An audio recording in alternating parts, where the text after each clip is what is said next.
Hi everybody, welcome to my YouTube channel Dr.Sreenivas Medical Concepts and my FB page Dr.Sreenivas Concepts.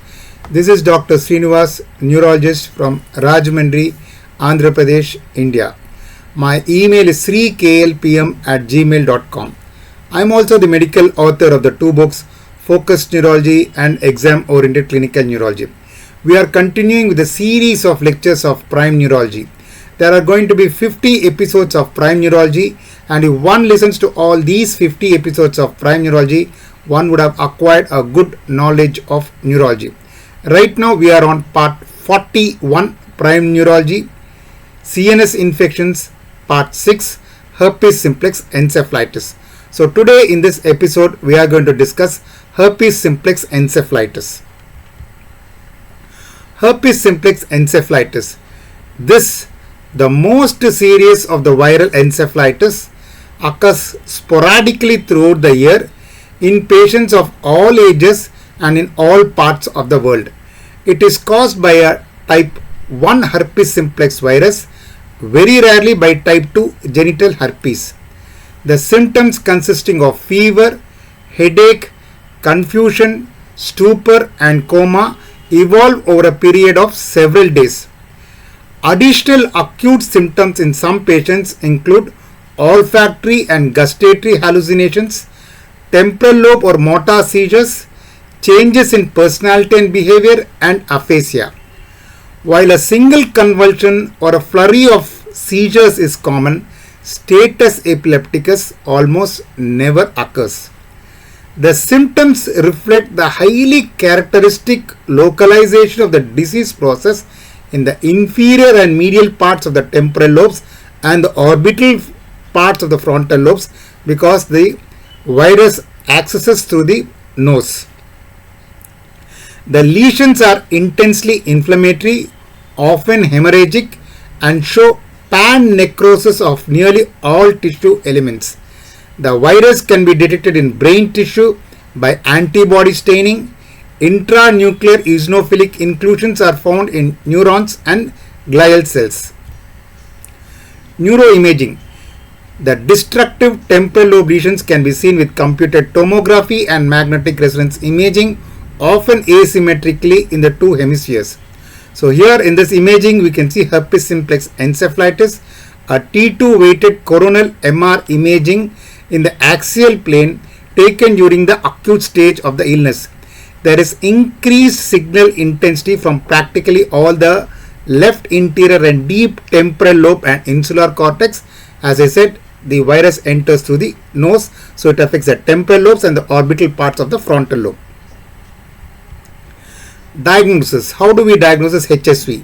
The CSF findings are likely those of other encephalitis, predominantly mononuclear pleocytosis, elevated protein, normal glucose, except that in some cases there may be as many as several thousand red cells, and a few early cases show a predominance of polymorphonuclear cells. Certain electroencephalographic EEG findings, that is periodic, high voltage, sharp waves and slow wave complexes at 2 to 3 seconds intervals in the temporal leads, should suggest the diagnosis, because HSV has got a predilection for the temporal lobe. So when we take EEG also, it shows high voltage sharp waves in the temporal leads. Although half the patients with this disease, those who are stuporous or comatose when first seen, do not survive, and many of those who do are left with an amnestic state and seizures. So about half the patients with this disease do not survive, and many of those who are left with an amnestic state and seizures. However, the survival rate is 90% patients who are awake or drowsy and are treated within the first 4 days of illness. So we have to pick up herpes simplex encephalitis as early as possible. Treatment. Treatment consists of administration of acyclovir 30 mg per kg per day for 14 days. Initiation of treatment early in the illness, before the onset of stupor and coma, significantly reduces mortality and the severity of the residual neurologic deficits. So these are the wonderful concepts of HSV encephalitis. The other important concepts of clinical neurology I put in a book called Exam Oriented Clinical Neurology, published by White Army, written by me, Dr. Sreenivas. This book contains all the essential elements of clinical neurology and will be very useful for students appearing for clinical neurology exams. If interested, this book could be purchased. The other book I wrote is Focused Neurology, published by CBS Publishers and Distributors, written by me, Dr. Sreenivas. This book contains all the essential elements of theoretical neurology in a question and answer format. So this book will be very useful for students appearing for Viva and Orals. This book is available online from all leading booksellers including Amazon. So if interested, this book could be purchased online.